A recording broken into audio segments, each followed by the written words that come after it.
They said it was just a simple transfer, nothing personal. But when your name disappears from the family deed without warning, and your sibling suddenly moves in like they've earned it, that's personal. The hardest betrayals don't come from strangers, they come from the ones who shared your childhood, your parents, your dreams. I've seen families torn apart by less, and in this story, you'll understand why. My name is Grace Harper. I've counseled families through secrets, wills, and wounds that never quite healed. And this one? It still echoes in my mind. Let me tell you what happened. I was in the lab when the call came through my father's voice, sharp and casual like he was ordering lunch, not upending my entire life. I've transferred your research patent to your stepsister, he said. She deserves it more than you. There was a long silence, one I didn't dare break, because I needed to be sure I'd heard him correctly. But I had. My father, Robert Carter, founder and CEO of Carter Pharmaceuticals, had just handed over the very patent I'd spent 5 years developing to Madison, his stepdaughter of barely 2. I stood motionless, surrounded by the quiet hum of machines and the sterile white of my lab at Stanford. My knuckles went white as I gripped the phone tighter. It wasn't just any research. This was a breakthrough in targeted drug delivery, something that could revolutionize cancer treatment, minimizing side effects while increasing efficacy. It wasn't just science. It was legacy. It was my mother's dream and mine. She'll know how to commercialize it, my father continued, oblivious or perhaps indifferent to the devastation settling over me. She has the business acumen you lack. I should have screamed. I should have begged or protested. That's what he expected. But instead, I said, "Is there anything else?" My calm response threw him. He stammered something about lawyers sending paperwork, then hung up. That's when I finally exhaled. He thought he'd won. What he didn't know, what neither he nor Madison knew, was that I'd seen this coming. My name is Alexander Carter. I'm 32, and I'm not the kind of person who yells or slams doors. I don't throw fits. I study. I wait. I plan. And I never forget. 2 years ago, when my father remarried and brought Deanne and Madison into the family, everything changed. My mother, Catherine Carter, co-founded Carter Pharmaceuticals with my father. She was the scientific genius. He handled the business side. When she passed away from cancer, I dedicated my career to honoring her legacy. I joined the company straight out of my PhD program, thinking I would carry on what she started. But then Deanne arrived, elegant, ruthless, all smiles, and Madison followed, armed with a questionable online MBA and a LinkedIn full of buzzwords like innovation and disruption. From day one, I could feel the shift. My father, once proud of my accomplishments, began sidelining me. Fewer meetings, less input. Projects I'd led were reassigned. "You're too academic," he'd say, "too slow to market." But I kept working, kept building my Project Shield. I used my nights, my weekends, my own funding. I set up a private lab with borrowed equipment from Stanford colleagues and documented everything. My old friend Sarah Martinez, now a top IP attorney, advised me to file an independent patent. So I did 3 months ago, quietly, legally, and I waited. Madison, of course, didn't see it coming. She never saw me as a threat. To her, I was the boring scientist tucked away in a lab, while she dazzled the board with color-coded spreadsheets and brand synergy slides. At last year's company gala, while I presented early trial results that had top investors on the edge of their seats, my father took the mic and announced Madison would be heading up strategic development. I stood off to the side, holding a glass of untouched champagne, watching the room erupt in applause. That night, I realized something. I wasn't just being overlooked, I was being replaced. I tried, at first, to be part of her world. I offered to collaborate, to bring her into the scientific process. But she wasn't interested in learning only in control. She sat in meetings asking surface-level questions, barely hiding the fact she didn't understand half of what I was saying. Then came the changes. My research team was reassigned, lab access quietly revoked, budgets cut. She framed it as streamlining. And now my father had gone for the final blow, stripping me of credit, of ownership, of everything. Or so he thought. As I stared at my phone after the call ended, a small smile crept onto my face. I forwarded the voicemail to Sarah with a note. He did it. I opened the drawer to my right and pulled out a thick red folder labeled Project Shield, Legal. Inside were documents, emails, photographs of lab logs, time-stamped video files, all carefully curated over the past year. The folder was my insurance policy. My office door creaked open as a junior researcher, Dr. Park, poked his head in. "You okay?" he asked. I nodded. More than okay. He didn't know it yet, but soon, very soon, everything was going to change. My father believed business was all that mattered. He forgot the one rule every good scientist knows. Proof is everything. And I had it. I didn't go home that night. Instead, I drove across town to Sarah's office, where the conference room lights were still on. She met me at the door with 2 coffees, and that look she always gave when things were about to get interesting. "He did it," I said as we sat down, tossing my phone on the table. "He actually made the call." She raised an eyebrow. "Patent transfer? Just like we predicted." Sarah leaned forward and tapped on her laptop, pulling up a folder labeled Carter Patent Dispute. "Good, because we're ready." The weeks leading up to that moment had been a masterclass in quiet resistance. While Madison and my father were parading around the company in their matching blazers, I was building a firewall. Every hour logged in my private lab was documented. Every supply purchase made with personal funds was filed.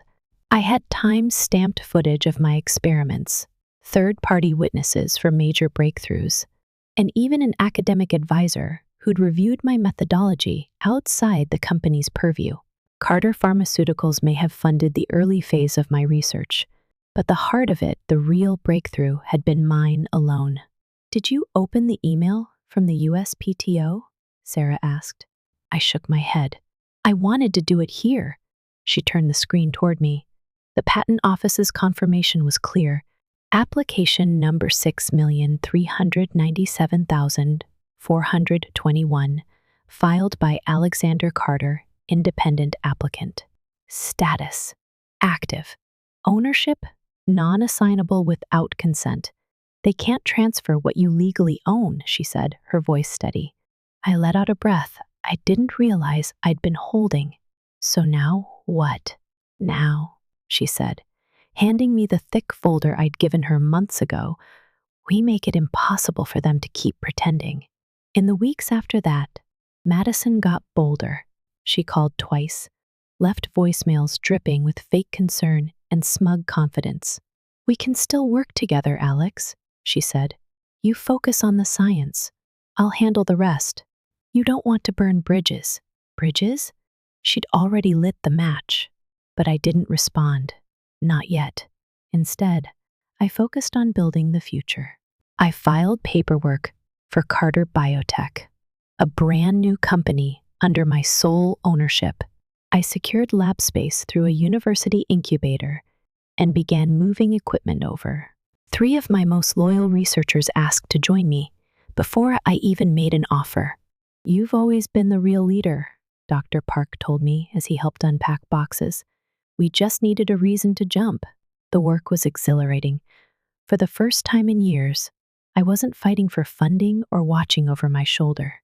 I was back to doing what I loved: creating, testing, improving. Meanwhile, Sarah's legal team prepared for what we both knew was coming: a full-blown legal confrontation. And just like that, it arrived. 3 weeks after the call from my father, I received an email from Carter Pharmaceuticals' legal department requesting documentation for the internal transition of Project Shield. I forwarded it to Sarah with a single line. "They're making their move," she replied within minutes. "Perfect. We'll let them walk straight into it." But that wasn't all. One evening, as I reviewed lab results, Sarah called. "You're going to want to hear this," she said. She'd been digging into Madison's academic background. It wasn't just unaccredited, her so-called MBA program had been flagged by the Department of Education for fraudulent practices. Diplomas had been sold without coursework. Madison's credentials, her entire image as a rising executive star, were built on sand. "Do we use it?" I asked. Sarah hesitated. "Only if she keeps pushing. But yes, if it comes to court, it matters. It proves she wasn't just unqualified. She was deceptive." I closed my eyes, letting the weight of everything settle on my shoulders. My family wasn't just trying to edge me out. They were actively trying to steal what wasn't theirs, using lies to do it. The betrayal hurt, but more than that, it lit something inside me, a fire that had been smoldering for years. I remembered being 10 years old, sitting in my mother's home lab while she adjusted microscope lenses and explained cell structures in a voice full of wonder. "Science," she used to say, "isn't about profit. It's about truth, about helping people." She wouldn't have recognized the company anymore. Not with my father turning it into a glorified PR machine in Madison, using words like pivot and branding strategy, without even understanding the technology she claimed to oversee.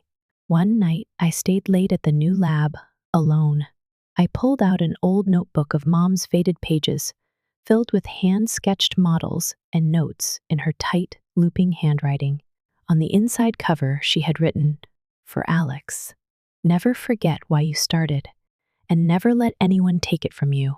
I ran my fingers over the ink, then closed the book.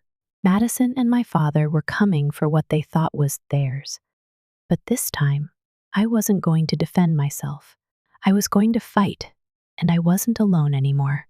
The invitation arrived in the form of an embossed envelope, sealed with the Carter Pharmaceuticals logo.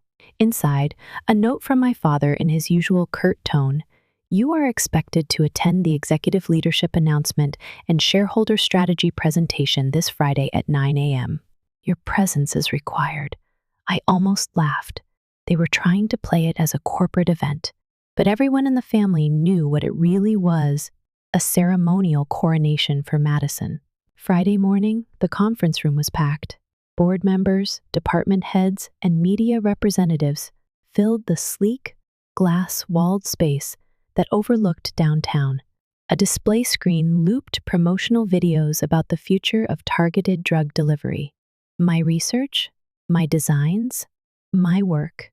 And there, standing by the podium, was Madison in a tailored navy pantsuit and a white lab coat that still had the store creases. Her hair was perfectly styled, her smile was poised, and I couldn't help but wonder if she had even read the patent she was about to claim as her own. My father stood beside her, his hand resting proudly on her shoulder, like he was presenting the future of medicine. He opened the ceremony with a familiar speech about innovation, legacy, family values, about how Carter Pharmaceuticals had always been a pioneer. He didn't mention me once. "And now," he said, turning to the audience, "I'm proud to introduce our new Director of Advanced Therapeutic Strategy, the visionary behind our next breakthrough, Madison Carter." Applause broke out. Cameras flashed. Madison stepped up and began reading from the teleprompter. I stayed seated in the third row, silent. "We believe this delivery platform," she said, gesturing to a graphic I had created, "will revolutionize oncology treatment protocols. Our proprietary targeting algorithm allows for unprecedented accuracy." "Excuse me," I said, standing. Heads turned. "I have a question." The room fell quiet. My father's smile tightened. Madison froze for a moment, then forced another grin. "Of course, Alex," she said, sweetly condescending. "Would you like to contribute something?" Yes, I said, walking toward the front. Actually, I'd like to clarify something for everyone here. Sarah Martinez stepped into the room from the side door, a folder in hand. She moved like she belonged there, because she did. She handed me the documents. This, I said, holding up a stamped form from the United States Patent and Trademark Office, is a copy of the patent application for the drug delivery system you just described. It was filed independently by me 3 months ago. A ripple of confusion passed through the room. One of the board members leaned forward. My father stepped in, voice sharp. That's incorrect. Carter Pharmaceuticals funded the research. All intellectual property belongs to the company. Sarah stepped forward, her voice cool and firm. We anticipated that claim, which is why we're also submitting this lab logs, witness affidavits, time-stamped footage, and documentation verifying that the critical breakthroughs were developed off-site after hours with personal resources. Madison's face paled. "This is absurd," she said. "We were told it was ours. You planned to hijack something you never understood," I said quietly. "You never asked me about the research. Never once sat through a lab review, but you were ready to wear the lab coat and take the credit." Silence. Thick and absolute. The CEO of a major partner company stood. "Mr. Carter," he said carefully, "is what we've just heard true?" My father didn't answer. His jaw clenched. The lie, the gloss, the illusion it was cracking. And then the voice that shattered it came from the last place I expected. "None of this was my idea," Madison said, her voice trembling. "I just did what I was told." Her eyes flicked toward our father. He said the company needed a face, a story, that it didn't matter who actually developed the platform, as long as we got to market first. A murmur spread through the room. Sarah laid the final blow. An attempt to transfer a patent you do not own constitutes fraud. That has already triggered an investigation by the USPTO. Carter Pharmaceuticals is under review. My father took a step back, stunned. For a moment, I almost felt sorry for him. Almost. He turned to me, voice low. "You would really destroy your own family for this?" "No," I said. "You destroyed this family when you decided ambition mattered more than integrity. I'm just telling the truth." I looked around the room at the people I used to work beside, at the investors who had believed in our mission before it became a sales pitch. "My mother co-founded this company to change lives," I said, my voice steady now, "not to fake progress or steal credit. If you're still here to do the real work, the honest work, you'll know where to find me." I turned and walked out, and this time, no one stopped me. The fallout began before I even reached my car. By the time I returned to my lab that afternoon, my phone was overflowing with messages, board members in panic, journalists requesting comments, even old colleagues who had distanced themselves when Madison came on board now calling to express their shock. But it wasn't shock I cared about. It was truth. And truth has a way of unraveling everything built on lies. That evening, Sarah and I sat side by side in her office, combing through Carter Pharmaceuticals' corporate filings, interview footage, and internal communications. We were building a case not just to defend my patent, but to expose the deliberate scheme to sideline me and manufacture Madison's rise. "This wasn't just about market strategy," Sarah said, flipping through a folder. "They were orchestrating an internal transfer of ownership through manipulation. Look at these board meeting minutes. Your father pushed through a clause last year, allowing expedited internal IP reassignment, citing emerging leadership potential." "Madison," I said. She nodded. "They rigged the system to give her the credit before the research was even finalized." I leaned back in my chair, the weight of it all sinking in. My father had known what he was doing. He didn't just overlook me, he had actively designed a paper trail to push me out, and I had just torn it open. The next morning, a courier delivered a thick envelope to my office. Inside was a letter from the Carter Pharmaceuticals legal department, requesting a cease and desist regarding my continued use and promotion of proprietary material belonging to the Carter family legacy. I passed the letter to Sarah. Is it as stupid as it sounds? She scanned it, her eyebrows rising. Worse, it's a last-ditch bluff. They're panicking. She stood and pulled a different folder from her bag. Time to stop reacting, she said. Let's move. Within 48 hours, we filed for a temporary injunction to prevent Carter Pharmaceuticals from using, licensing, or marketing the drug delivery system. Sarah also arranged an expedited hearing given the ongoing investigation. Then came the part that surprised even me. Dr. James Chen, my mother's oldest research partner and the company's long-retired co-founder, reached out. He asked to meet at a quiet cafe on the edge of town. James had been a ghost since retiring. He'd walked away from the company shortly after my mother died, long before my father remarried. I never liked what Robert did to the company after Catherine passed, he said, sipping his coffee. I kept my distance, but I've watched you, quietly. He slid a small black notebook across the table. It was old, leather-bound, and worn at the edges. Your mother's original research notes, he said, back before the company even existed. Some of the foundational concepts for targeted delivery came from her early work. She gave me a copy for safekeeping. I opened it, my hands trembling. Inside were sketches, formulas, and a note in her handwriting. To Alex, if you're reading this, it means you kept going. Keep going. I blinked back tears. How did you know when to give this to me? Because you did what she always feared Robert wouldn't have the courage to do, James said. You chose science over power. He reached into his coat and pulled out another document.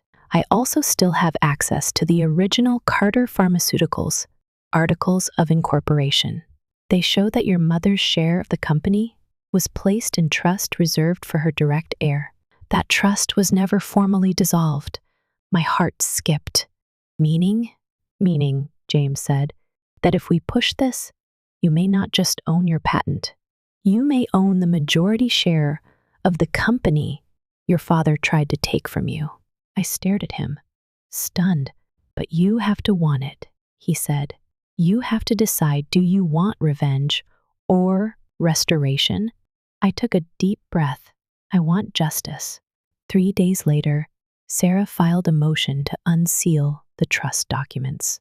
At the same time, we submitted evidence from James, proving that Madison's appointment had violated corporate bylaws regarding conflicts of interest and leadership eligibility.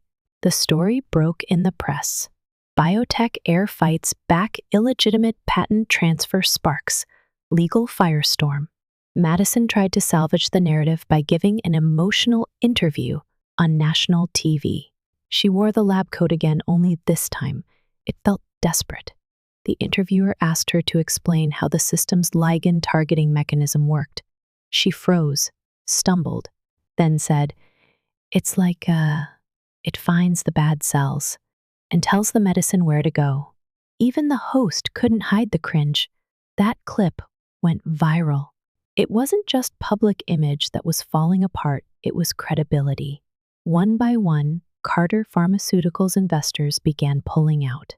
Clinical partners issued public statements of concern. Then came the bombshell.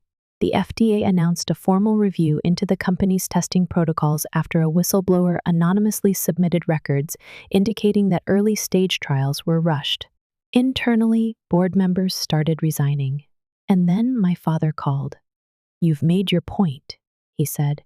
You win. I stayed silent. I'm stepping down. Madison's out. The board is restructuring.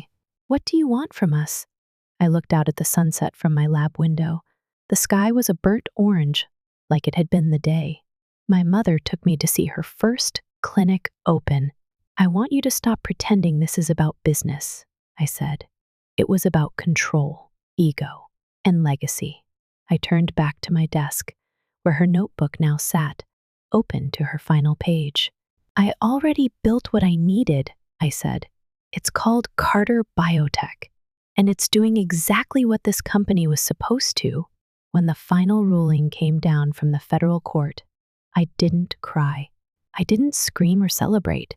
I simply closed my laptop and took a long breath. The court had validated my independent patent in full.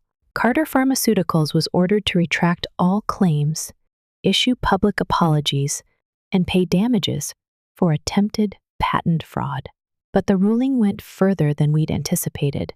My mother's trust had been legally intact all along, and with James Chen's sworn statement and the original Articles of Incorporation, the court ruled that I now held a 52% controlling interest in Carter Pharmaceuticals. I was effectively the new majority owner. Sarah stared at me from across the conference table. Are you going to take it? I thought about that question long into the night. By morning, I had my answer. I don't want to take it back, I told the new board. I want to clean it up, make it better, then hand it off to someone who deserves it. In the weeks that followed, Madison resigned quietly and without fanfare. No press conferences, no more LinkedIn posts about being a trailblazer. Just a brief statement about pursuing new opportunities. Deanne? She vanished from the company entirely. Some said she left the country. I didn't care. But my father, Robert Carter, was harder to erase. He requested a private meeting. Against Sarah's advice, I agreed. He looked older than I remembered. Smaller, too. Not the towering figure who once paced corporate boardrooms like a general. His voice, when it came, was calm, defeated. I've lost everything, he said. You still have your name, I replied. That's more than you gave me. He gave a bitter smile. I built this company. No, I said. You ran it.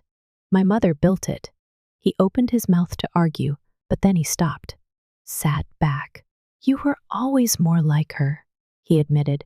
She believed in the science. I believed in the sale.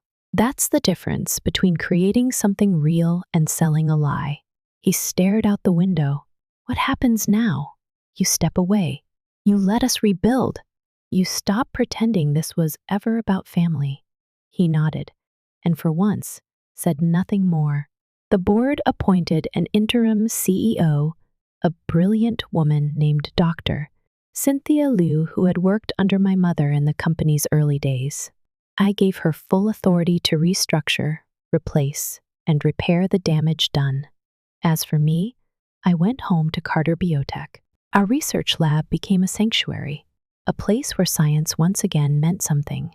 We filed our first FDA-approved application within 6 months. The trials had shown a 72% improvement in treatment outcomes for specific cancer types with reduced side effects. Lives were already being changed. One afternoon, while reviewing lab notes, Sarah walked in holding a framed certificate. You're officially listed in Time's Top 100 Innovators, she said, placing it on my desk. I barely looked at it. Means nothing if we don't stay honest, I said. Then it's a good thing you lead by example. Later that evening, my phone buzzed. A message from Madison. Thank you for not destroying me. I didn't deserve that mercy.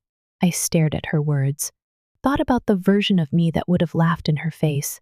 But that version was gone, replaced by something stronger, sharper, but maybe a little softer too. I typed back, You were never my enemy, Madison, but you were a mirror. I saw who I didn't want to become. Then I put the phone down and walked out to the balcony overlooking the city. The air was quiet. The lights from the lab windows glowed behind me. A new beginning, lit from within. A few days later, I received a small, unmarked package at my office. Inside was a worn, leather-bound sketchbook, my mother's original research journal. I'd thought James had already given me everything, but this was different. Tucked between the pages was a note. To my daughter, When the time is right, don't forget that science is not just formulas and progress. It's patience, it's integrity, and most of all, it's purpose. Carry that purpose. The world will try to take it from you. Don't let them, Mom.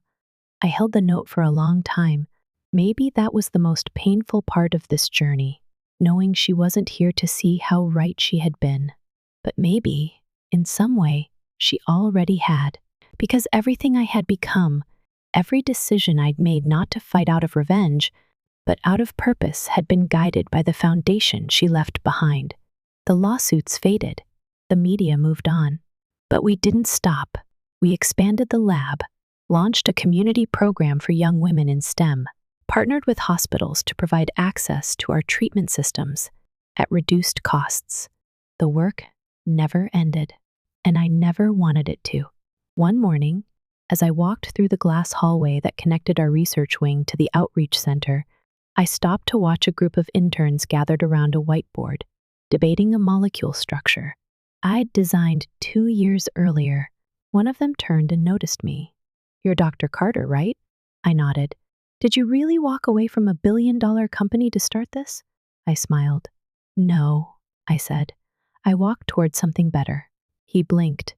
"What's better than owning everything?" I looked around at the bright faces, the buzz of collaboration, the quiet pride in the air, creating something that actually matters. Sometimes in families, the deepest wounds don't come from strangers, they come from the people who should have stood beside you. And when money, legacy, or power are involved, love can become conditional, and loyalty can vanish in the blink of an eye. But what I've learned through years of listening and guiding others is this: justice doesn't always roar into the room. Sometimes it walks in, quietly carried by those who refuse to be broken, who chose patience over pride and truth over convenience. What this young woman did wasn't easy. She stood alone when it would have been easier to disappear. She fought not just for her work, but for the values her mother instilled in her, values like integrity, honesty, and resilience. And in the end, that's the real inheritance. The strength to keep going when you're dismissed. The clarity to know your worth when others try to diminish it. So, if you've ever been underestimated, passed over, or made to feel like you didn't belong in your own story, I hope you remember this one.